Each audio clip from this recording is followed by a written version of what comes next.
For the record, the state's present, defense counsel, defendant are present. I have reviewed the statute that was last mentioned regarding the minimum mandatory sentence. It does appear from my reading of the statute, 775.087, subsection 1, 2A, maybe. Let me get back to it. It does indicate a 10-year minimum mandatory sentence for the attempted robbery with a firearm on each of those. So I believe defense counsel is correct on that. The state would agree. I just got the wrong number caught in my head, so I appreciate it. Okay. Right out of the gate, this hearing takes an important turn. The judge double-checks the sentencing statute instead of simply relying on memory, and that's a huge deal. A single statutory citation can change years of someone's sentence. Accuracy here isn't just paperwork. It's the difference between justice done correctly and a sentence vulnerable to appeal. I'll just put that on. Let's see.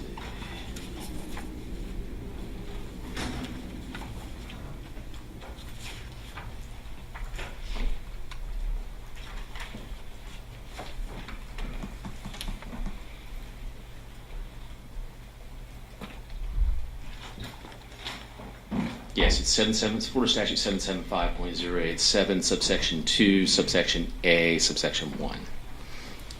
Indicates that. All right.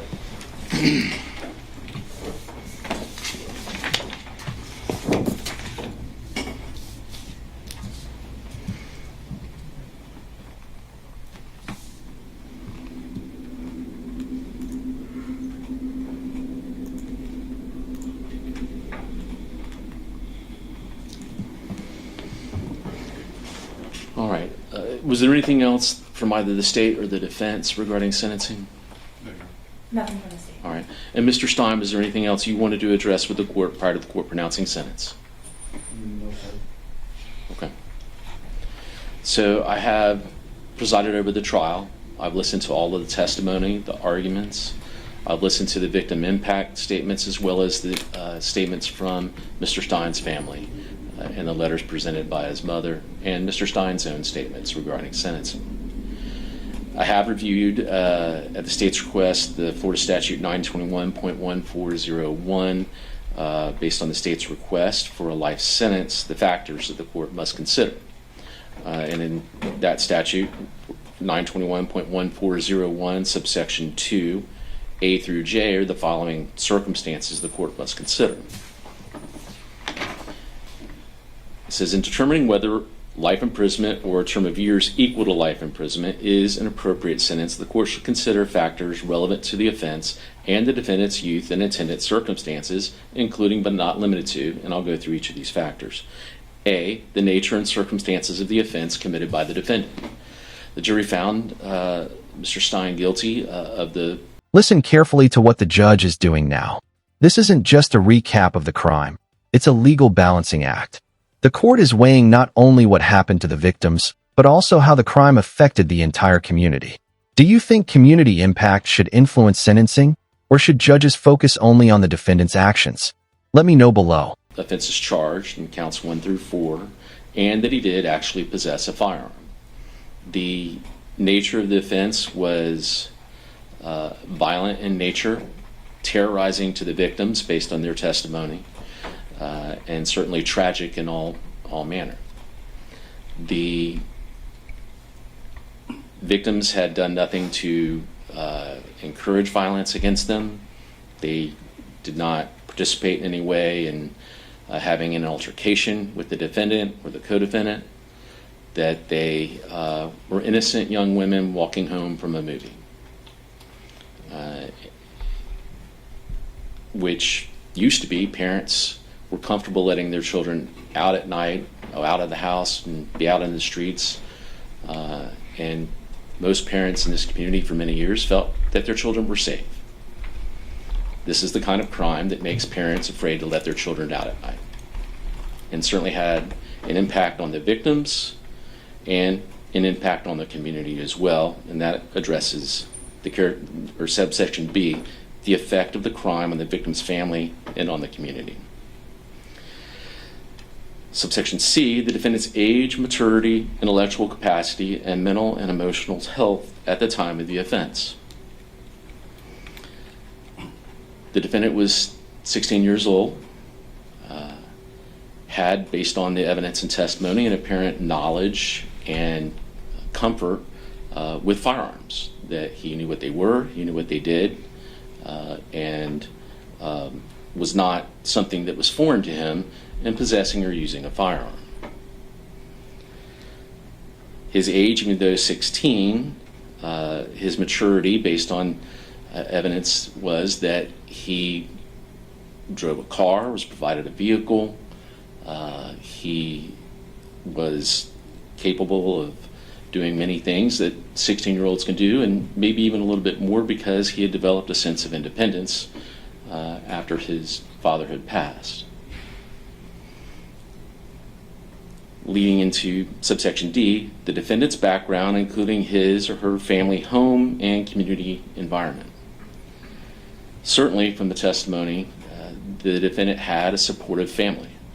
He had many responsible adults and caring brothers and other family members that were there for him. And he had those resources available to him up to and including through today.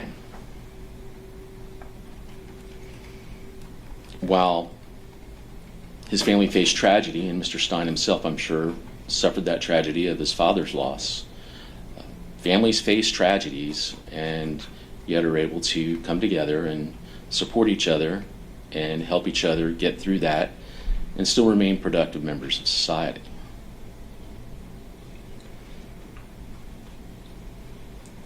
So he had a significant family support in his background, and the court notes that.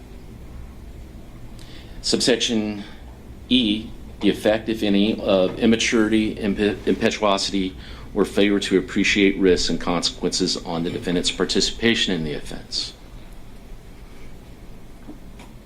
Reviewing the testimony in trial and statements made today as well, the defendant really was more mature in some ways because of the loss of his father and his obligation that he seemed to express to step up and help provide in the family and take care of siblings and do things that many people at 16 don't have to do. And so he developed that ability and showed that. Here's one of the biggest issues in juvenile sentencing. The defense hopes the defendant's age will reduce his punishment, but the judge explains why he believes this 16-year-old understood the consequences of carrying a firearm and committing crimes. That's a critical distinction because juvenile cases often hinge on maturity, not just age. And so his level of maturity actually was probably more than that of a 16-year-old. As far as his failure to appreciate risks and consequences on the defendant's participation in the offense, it is shown that he did have prior interaction with law enforcement as a juvenile with the burglary of a conveyance. So he understood that there were rules, laws, and then if you broke them, there were consequences. So he was not unaware of that. And so the court finds that he did have sufficient maturity and ability to appreciate the risks and consequences of his participation in this offense. F is the extent of the defendant's participation in this offense. The defendant had opportunities to not have this offense happen. It was noted in the trial by the court that the evidence of the video showing the vehicle that he drove passed by the victims more than once. He didn't have to come back. Now, I understand the defense's argument that he was influenced by those in the vehicle, but he drove that vehicle. He brought that evil to the victims, and he had the choice to do that on more than one occasion or to avoid that. The effect So subsection G, the effect of, if any, of familial pressure or peer pressure on the defendant's actions. The court notes there may have been some peer pressure on the defendant. However, again, he had opportunities to get away from that pressure to avoid this incident and prevent it from happening. H, the nature and extent of the defendant's prior criminal history, very limited. We have the one offense that was noted as juvenile for burglary of a conveyance. J, the effect, if any, of characteristics attributable to the defendant's youth on the defendant's judgment. He was 16 years old at the date of this offense. He had a prior experience with law enforcement. He understood that there were laws and there were consequences of violating laws. He understood and appreciated the nature and the use of firearms. There was a video and evidence of him holding a firearm, pointing it into a camera, making rap songs about it. He indicated that he was comfortable holding and using a firearm. In terms of the judgment, or his youth, the effect of his youth on his judgment, it was noted in the pre-sentence investigation report that he said if he had known this was going to happen, he wouldn't have done it. Something to that effect. Or he wouldn't have participated. The evidence in this case shows there were signs all along that something bad was going to happen. It was indicated in the testimony and trial that the defendant and Mr. Horn had intended to go and commit car burglaries. Yet, it's also shown that there was a video of them taking firearms with them, and testimony that Mr. Stein provided Mr. Horn with a firearm. Certainly, when you're 16 years old and you're getting in a car with someone else and you give them a firearm with the intent to go commit crimes, there's an indication there that you understand that bad things can happen. So again, it wasn't something that was a surprise or... Notice the contrast here. The judge acknowledges rehabilitation is possible, but he also makes it clear that possibility doesn't erase accountability. Courts frequently separate the question of can this person change from what punishment does this crime deserve? And that's exactly where this sentencing is heading. Came out of nowhere. There were different events and circumstances throughout that day and that night that tragedy was probably going to happen.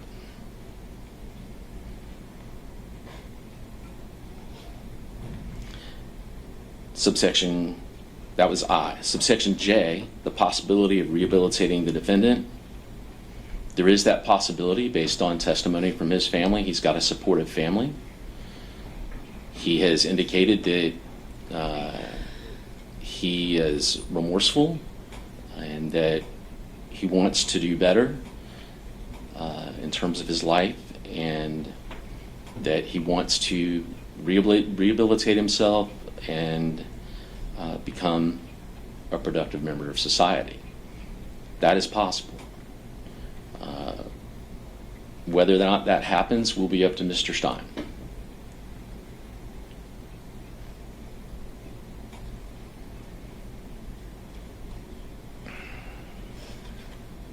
So it is the considered judgment and sentence of this court that Mr. Stein shall be sentenced to a term of life imprisonment in the Florida Department of Corrections with a 15-year review.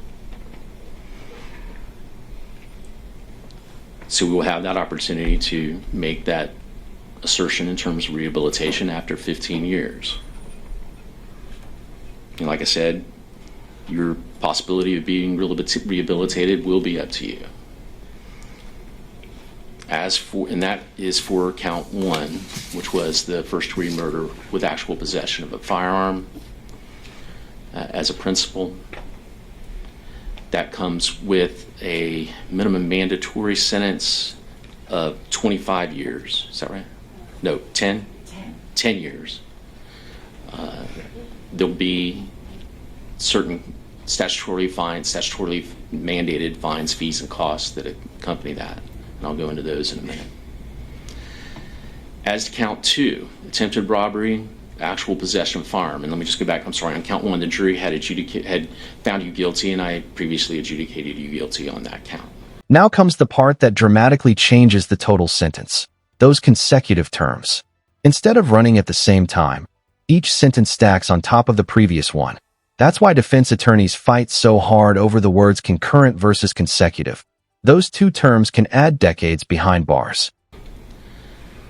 On count 2, attempted robbery with actual possession of a firearm, which is a second-degree felony. Jury having found you guilty and me previously adjudicating you guilty on that count. Your sentence in that count will be 15 years in the Florida Department of Corrections with a 10-year minimum mandatory sentence as part of that 15 years. That sentence will be consecutive to the sentence in count 1. Count 3, attempted robbery, actual possession of a firearm, a second-degree felony. The jury having found you guilty of that count and the court previously adjudicating you guilty, you will be sentenced to 15 years in the Florida Department of Corrections with a 10-year minimum mandatory as part of that sentence. That count will be consecutive to count 2. And in count 4, attempted robbery, actual possession of a firearm, a second-degree felony. The jury finding you guilty of that count and the court previously adjudicating you guilty on that count, your sentence will be 15 years in the Florida Department of Corrections with a 10-year minimum mandatory. That sentence will be consecutive to count 3. As for the monetary obligations, with that ruling, the judge makes it clear he's standing by every part of the sentence despite the defense's final request. The appeal rights are preserved, but today's hearing is effectively over. Whether an appellate court sees things differently is a question for another day, but this courtroom has reached its final decision. There'll be $413 in court costs.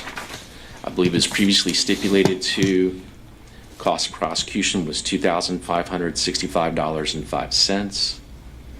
As for, is there any application fees? I will order restitution on each count, reserve in any amount. There'll be no contact with the victims' families or the victims. Were there any other terms or conditions? Nothing from the state. All right. I'll have the state prepare an order based on my findings as to Florida Statute 921.1401. I believe that's all. Anything else from the defense? Judge, because of the court's sentence on counts 2, 3, and 4 as a consecutive sentence, it goes in the face of what the court has ordered in count 1 in terms of the 15-year review. Even if it comes back and the court finds that he hasn't really rehabilitated himself, he has to serve an additional 45 years after the shortening of count 1. And that's the court to consider making those a concurrent sentence. Okay. And I've thought about it, I've considered it, and the sentence the court's imposed is what I believe is appropriate under these circumstances. So I will leave it the way I've ordered it. I will, let's see. I will tell you, Mr. Stein, you have 30 days from today to file an appeal. If you can't afford an attorney for an appeal, one will be appointed for you, and you will get fingerprinted and remanded. I will give you a few moments before you're taken out. You can say a few words to your family before you go. You just can't have any physical contact in the courtroom. Anything else from the state? Nothing from the state. All right. Anything else from the defense? Judge, if we haven't fill out an indigency application, I'm sorry? if we have Mr. Stein fill out an indigency application before he leaves. No, not today. I think if you want to, I mean, if you just file it through the portal, I think, is the way typically it's done. But I think for today's purposes, he just needs to get fingerprinted, have a few words with his family and then get remanded. Is that, I mean, you're able to do it back at the jail? Just my concern is he's going to be taking the South Florida reception before I get a chance to go over there and have him fill out the application. Any objection from the state, or? I don't have an objection. I think it usually they just file a motion saying he's indigent for cost of made out. And That's how I usually get it. They don't actually have to fill out the form to do that. Yeah. I decided with Judge Branning, he wanted to do an indigent application, so. Every step. I can find that he has been incarcerated the whole time. I don't find any change in his income or circumstances in that regard. So I have no problem or finding that the defendant is indigent for those purposes at this time. That's sufficient for the record, and you can just put that in your proposed order. All right, Judge. All right. Thank you. Thank you. And I'll just wait while he gets fingerprinted, and then.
We'll be in recess.